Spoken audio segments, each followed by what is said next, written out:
अब बात प्रयागराज की। प्रयागराज में संगम तट पर माघ मेला चल रहा है। करोड़ों भक्त डुबकी लगा चुके हैं, लेकिन स्वामी अविमुक्तेश्वरानंद के हंगामे के कारण भक्ति के रंग में सियासी रंग खुल गया। अविमुक्तेश्वरानंद खुद को ज्योतिष पीठ का शंकराचार्य बताते हैं, लेकिन आज प्रशासन ने उनके इस दावे पर सवाल उठा दिए। स्वामी जी को नोटिस देकर पूछा कि ज्योतिष पीठ के शंकराचार्य का मामला तो सुप्रीम कोर्ट में है। सुप्रीम कोर्ट ने ज्योतिष पीठ में किसी भी शंकराचार्य के पट्टाभिषेक पर रोक लगाई हुई है। फिर अविमुक्तेश्वरानंद खुद को शंकराचार्य कैसे बता रहे हैं? उनका पट्टाभिषेक कब हुआ? क्या उन्होंने सुप्रीम कोर्ट के आदेश की अवमानना की? इस पर अविमुक्तेश्वरानंद से 24 घंटे में जवाब मांगा गया है। तो स्वामी जी तमतमा गए।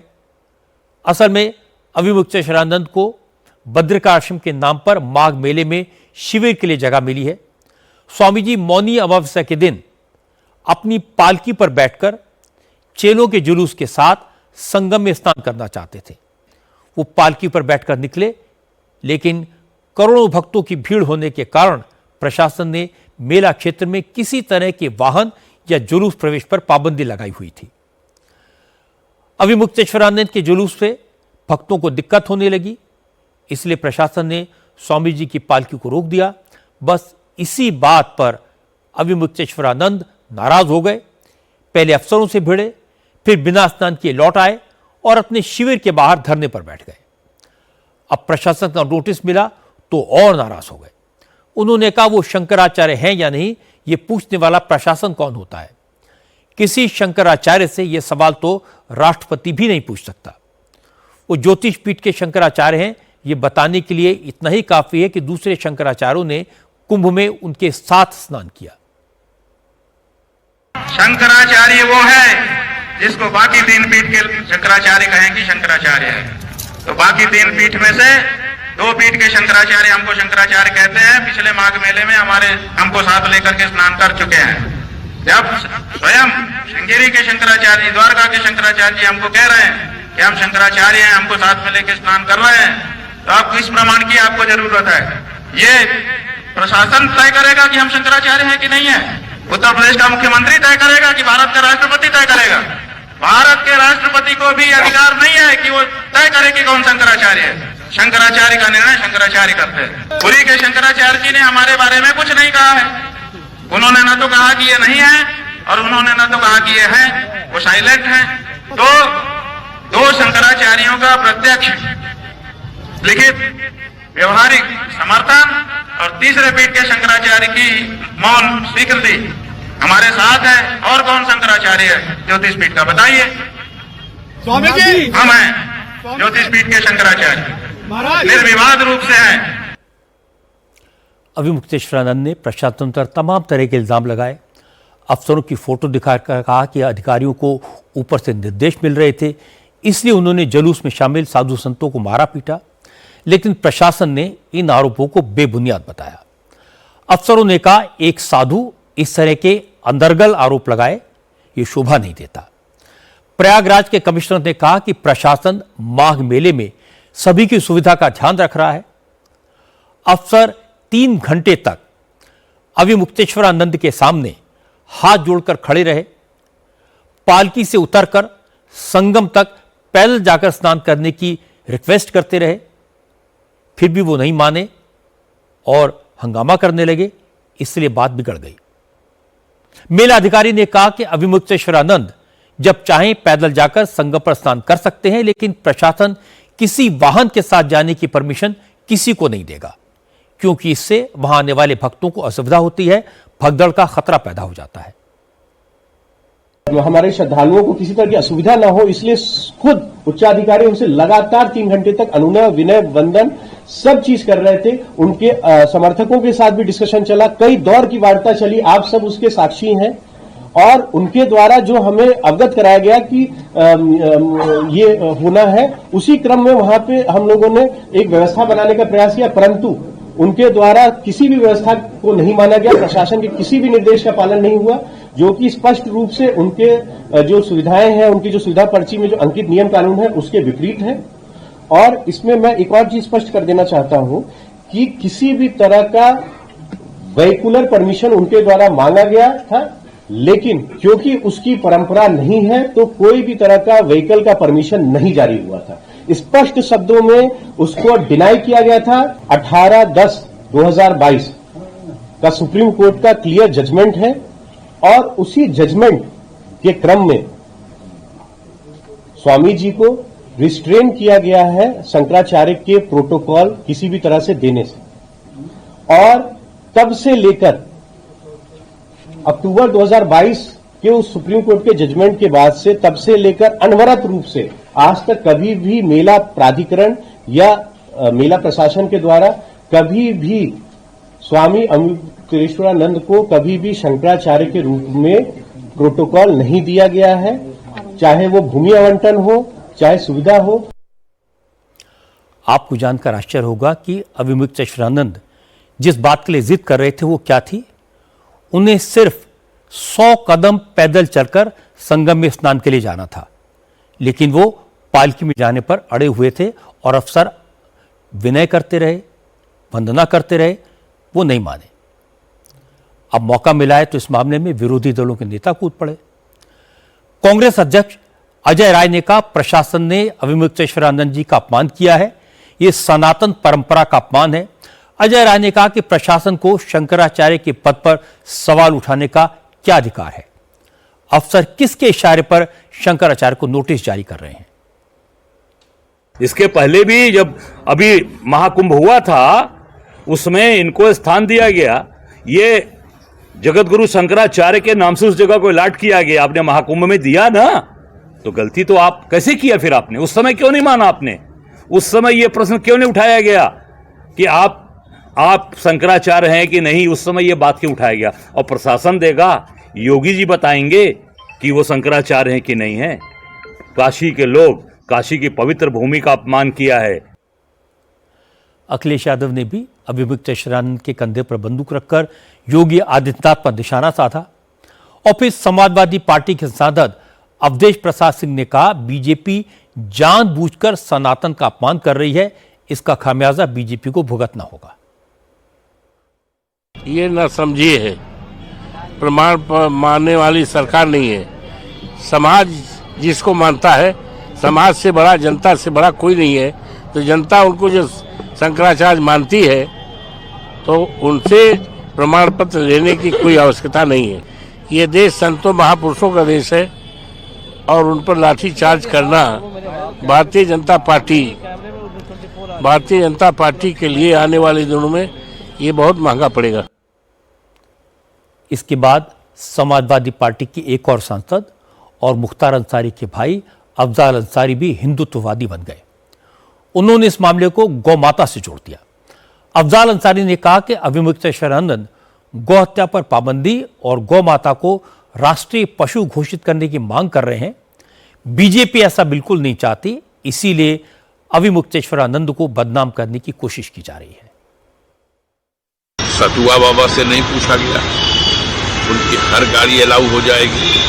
प्रशासनिक अधिकारियों की गाड़ी अलाउ है और 4 ही तो पीठ है सारे संसार में, और उस पीठ के शंकराचार्य को इतने बड़े धार्मिक पर्व के अवसर पर उनको अपमानित किया गया। मुझे ऐसा लगता है कि उनका जो वो आंदोलन है कि गौ को राष्ट्रमाता का दर्जा दिया जाए भारत में, तो इससे आहत है ये सरकार, तो इस डिमांड से आहत है। ये ढोंग करके धर्म के नाम पर जनता का समर्थन और वोट तो चाहती है, लेकिन गौ माता को राष्ट्रमाता का दर्जा देने में दिक्कत क्या है समझ में नहीं आती। मैं इसका पुरजोर समर्थन करता हूं। गाय को भारत में राष्ट्रमाता का दर्जा नहीं दिया जाएगा तो दिया कहां जाएगा, और अब नहीं दिया जाएगा तो दिया कब जाएगा। अफजाल अंसारी ने गौ माता को राष्ट्रमाता का दर्जा देने की मांग कर डाली। लोग हैरान हो गए। समाजवादी पार्टी और कांग्रेस के नेता अविमुक्तेश्वरानंद के साथ खड़े हैं, लेकिन स्वामी जी को इस बात का एहसास हो गया है कि प्रशासन ने उनकी कमजोर नस पकड़ ली है, इसीलिए वकीलों की सलाह लेने के बाद आज अविमुक्तेश्वरानंद शाम को एक बार फिर कैमरे के सामने आए। उन्होंने कहा कि प्रशासन सुप्रीम कोर्ट के जिस आदेश का हवाला देकर उनके शंकराचार्य होने पर सवाल उठा रहा है, उनका पट्टाभिषेक तो सुप्रीम कोर्ट के उस आदेश से पहले हो चुका था, इसलिए उस आदेश का कोई मतलब नहीं है। माघ मेला प्राधिकरण तय करेगा, उसको कब से अथॉरिटी मिल गई कि कौन शंकराचार्य नहीं है और कौन शंकराचार्य है, इसका निर्णय करे। दूसरी बात, वो खुद कह रहे हैं कि सुप्रीम कोर्ट के में मामला सब जुडिस है, तो फिर सुप्रीम कोर्ट निर्णय करेगा कि माघ मेला का प्रशासन करेगा।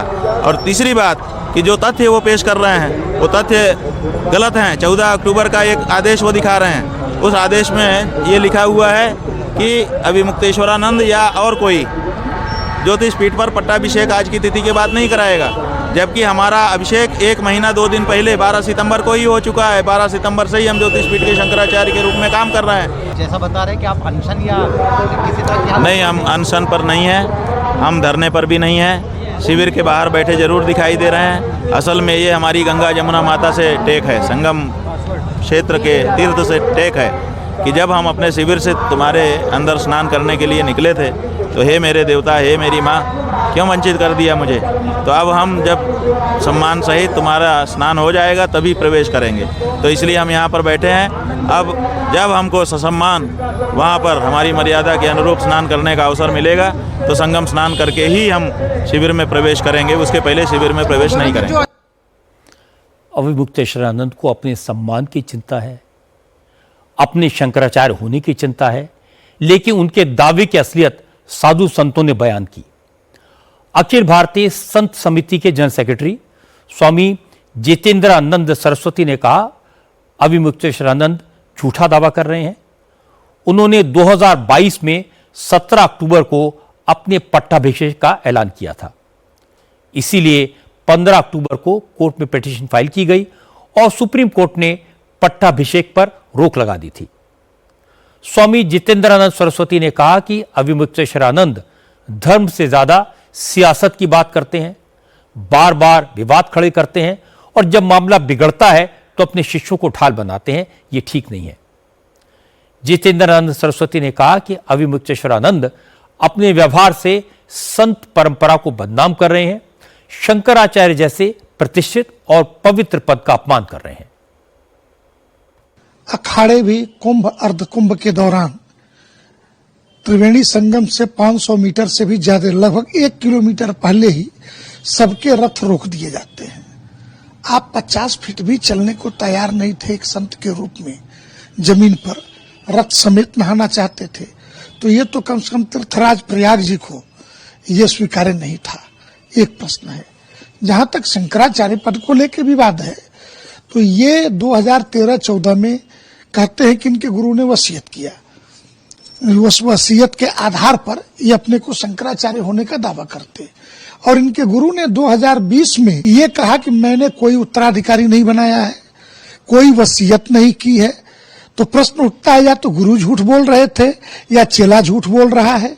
और दूसरे के सुप्रीम कोर्ट ने पुरी के शंकराचार्य जी के शपथ पत्र के आधार पर इनके अभिषेक पर रोक लगा दी। अभी ये नया तर्क वकीलों के माध्यम से गढ़ते हुए पाए जाते हैं कि 15 अक्टूबर को जो रोक लगी तो मेरा उसके पहले हो गया था। अरे, आपके मठ से आमंत्रण पत्र से लेकर के आपके मीडिया प्रभारियों के द्वारा सारी चीजें कि 17 अक्टूबर को होगा, इसी को आधार मान के 15 अक्टूबर को ये सारा प्रतिबंध सुप्रीम कोर्ट ने अस्थायी प्रतिबंध लगाया। जीवन में नहीं हो सकता, क्योंकि हाई कोर्ट का डिसीजन क्या है? स्वरूपानंद वर्सेस स्वामी वासुदेवानंद सरस्वती के केस में हाई कोर्ट का वर्जन है Swaroopanand is illegal but Swami Vasudevanand Saraswati ई कैम्पिटेंट। ये एक जज कह रहा है, दूसरा जज कह रहा है कैम्पिटेंट भी है और शंकराचार्य भी है। तो और ये विषय जो आज कह रहे हैं कि कोर्ट कौन होता है बताने वाला कि शंकराचार्य कौन होगा, तो ये मुकदमा याद रखिए आपके गुरु स्वामी स्वरूपानंद जी ही कोर्ट में लेकर के गए हैं।